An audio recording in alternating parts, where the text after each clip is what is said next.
Bonjour à tous, je vous retrouve aujourd'hui pour vous montrer comment créer une campagne emailing dans Koban.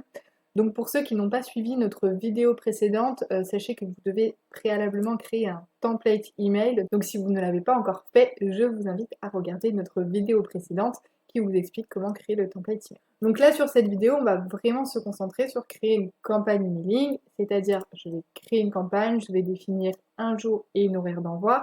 Je vais personnaliser un modèle, un template de mail et je vais ajouter une liste de destinataires. Pour créer une campagne emailing, donc vous vous connectez à votre Koban, vous allez ici dans le menu marketing et dans campagne email.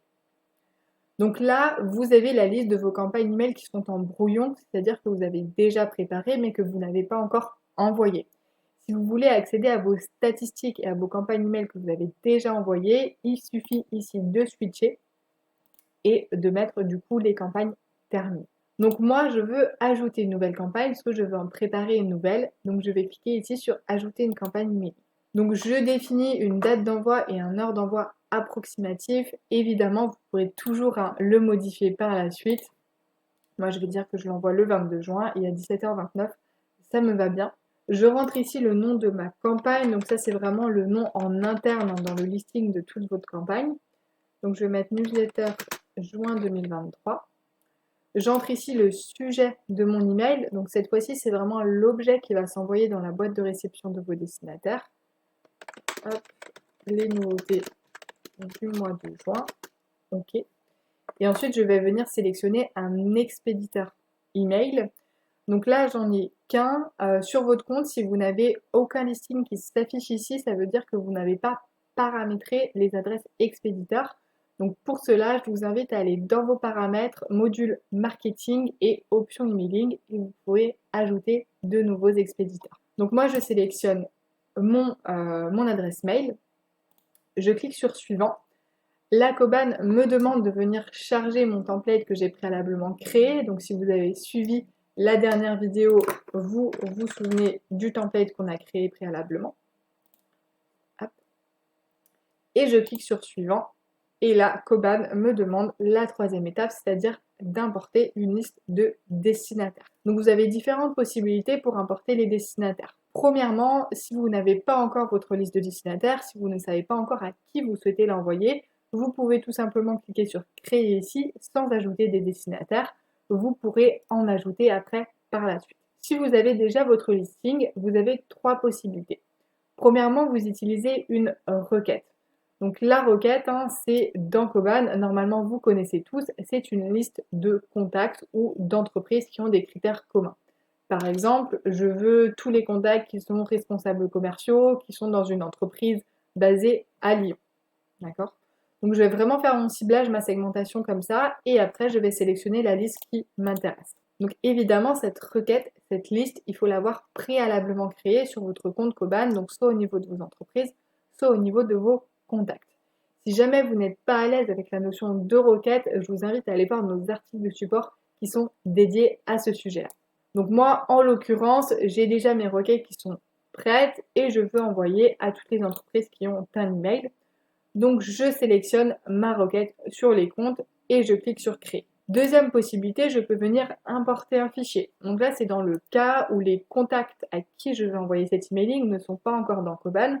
Je vais pouvoir les importer très simplement directement ici via un fichier bloc-notes ou Notepad. Donc je vais vous montrer un exemple d'un fichier. Donc c'est un fichier vraiment très simple, vous voyez, avec uniquement des adresses email à la suite. D'accord? Donc vous pouvez en ajouter autant que vous voulez, il n'y a pas de restriction. Donc là, tout simplement, je vais venir cliquer ici pour venir chercher mon fichier à importer. Les personnes, du coup, que vous importez ici, qui ne sont pas encore dans votre Koban, ça va venir automatiquement créer des fiches pistes dans votre Koban avec uniquement l'adresse email de renseigner. À vous après de décider de ce que vous souhaitez faire de ces fiches. Et enfin, troisième possibilité, via un copier-coller, c'est-à-dire que tout simplement, j'ai un listing d'adresses comme ça, je n'ai pas encore créé un fichier, je veux simplement les ajouter manuellement ou en faisant un copier-coller. Donc je vais les ajouter comme ça, hop, les unes après les autres, ou encore une fois en faisant un copier-coller. Donc là, pareil, hein, pour les adresses email que j'ajoute et qui sont déjà connues dans Koban, Koban va automatiquement faire le lien entre l'adresse email, donc la fiche de contact qui est déjà dans Koban, et cette adresse email. Et pour celles qui ne sont pas encore connues, ça va venir créer une fiche. Donc moi, je vais choisir cette méthode donc de copier-coller. Hein, j'ai seulement 2 adresses, parce que tout simplement c'est une campagne de test. Et je vais cliquer sur créer. Et là, Kobani me dit qu'il a ajouté 2 destinataires. Il regarde s'il y a eu des destinataires en doublon, s'il y a des emails invalides, s'il y a des destinataires désinscrits ou non opt-in, donc liés au RGPD.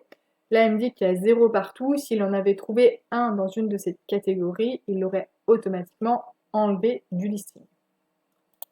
Je clique ensuite sur ouvrir et j'arrive donc directement vraiment sur mon interface de ma campagne emailing. Donc ici j'ai 3 onglets. Dans le premier onglet options, je retrouve tous les champs de ma campagne email. J'ai le nom de ma campagne que je peux venir modifier. J'ai mon modèle d'email que j'ai choisi, j'ai mon expéditeur, ma date d'envoi, l'heure d'envoi et la campagne marketing. Donc ça c'est une fonctionnalité avancée. Ici ce sont toutes des informations que je peux modifier, hein, soit en cliquant sur le petit crayon, soit en cliquant sur la poubelle. Ensuite, j'ai l'onglet édition. Cet onglet va m'afficher tout simplement mon template que j'ai créé côté paramétrage et je vais pouvoir le personnaliser ici. Donc vous allez me dire quel est l'intérêt du coup d'avoir créé un template dans les paramétrages. L'idée en fait c'est vraiment de créer un template dans les paramétrages propres avec les bonnes couleurs, le bon logo, le bon footer, la bonne structure qui va bien. Et ensuite vous réutilisez à chaque fois le même et vous personnalisez seulement le contenu à l'intérieur. Cela va vraiment vous faire gagner du temps dans la mise en place des campagnes emailing. Donc là, toutes les modifications que je fais ici, c'est-à-dire sur le contenu, sur les couleurs, sur le texte, ne vont pas impacter mon modèle qui est côté paramétrage. Mon modèle dans les paramétrages change uniquement quand je le change dans les paramétrages. Sinon, toutes les modifications que je fais ici dans ma campagne emailing sont uniquement liées à cette campagne emailing. Donc je fais toutes les modifications qui vont bien. Je n'oublie pas d'aller ici sur la roue crantée pour aller modifier le sujet de l'email si jamais ce n'est pas le bon, ou si jamais je veux le vérifier ou que je veux le modifier. Et je clique bien sur enregistrer. Je peux à ce niveau-là me faire encore une fois un envoi test pour vérifier que tout s'envoie bien, que les liens fonctionnent bien, que je n'ai pas fait d'erreur pour le relire, etc. Et enfin, mon troisième onglet, donc qui est l'onglet destinataire. Donc là, je vois bien les 2 destinataires que j'ai ajoutés au moment de la création. Je peux en supprimer un manuellement hein, si je veux, mais surtout, je vais pouvoir ajouter des nouveaux destinataires ici en cliquant sur ajouter. Et j'ai de nouveau mes 3 méthodes d'ajout qui sont juste ici. Notez également que vous pouvez ajouter des destinataires à la suite. Par exemple, vous voulez ajouter une requête, vous cliquez sur la requête, par exemple comme ça. Je vois bien que j'ai 11 destinataires d'ajouter. Donc en tout, j'ai 13 destinataires. Hein, et je peux encore rajouter d'autres destinataires, par exemple avec un copier-coller. Hop, je vais ajouter une autre adresse que j'ai oubliée. Je clique sur ajouter, hop, et maintenant j'ai bien 14 destinataires. Koban, dans tous les cas, dédoublonne les destinataires parmi tous les destinataires qui sont déjà dans votre campagne. Si vous vous êtes trompé, vous pouvez supprimer tous les destinataires et après en rajouter, il n'y a pas de souci. Ou encore une fois, vous pouvez supprimer manuellement un destinataire dans votre base. Ou encore une fois, vous pouvez supprimer manuellement un destinataire dans votre campagne. Par exemple, je me dis ah mince, l'adresse mail de Cléo, je ne la veux pas. Je filtre dans mes destinataires et je clique ici sur supprimer. J'enlève mon filtre et je vois bien que j'ai plus que 13 destinataires. À tout moment, hein, je peux revenir d'un onglet ou dans un autre et dès que je suis prête, je vais pouvoir cliquer soit sur envoyer ici, soit en cliquant sur plus et envoyer la campagne. Les 2 boutons servent exactement à la même chose, ils sont juste à 2 endroits différents. Pensez bien à vérifier votre heure et votre date d'envoi. Donc là, si je clique sur envoyer dès maintenant, la campagne va se mettre en cours d'envoi et elle va se mettre en stand-by jusqu'à qu'on soit le 22 juin 2023 à 19h34.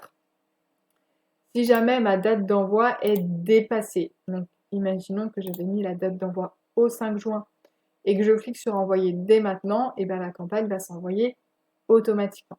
D'accord ? Donc bien penser à vérifier ces 2 paramétrages avant de cliquer sur envoyer. Et après, il ne vous reste plus qu'à l'envoyer et revenir dessus un jour après pour vérifier vos statistiques. Je vous dis à bientôt dans une autre vidéo.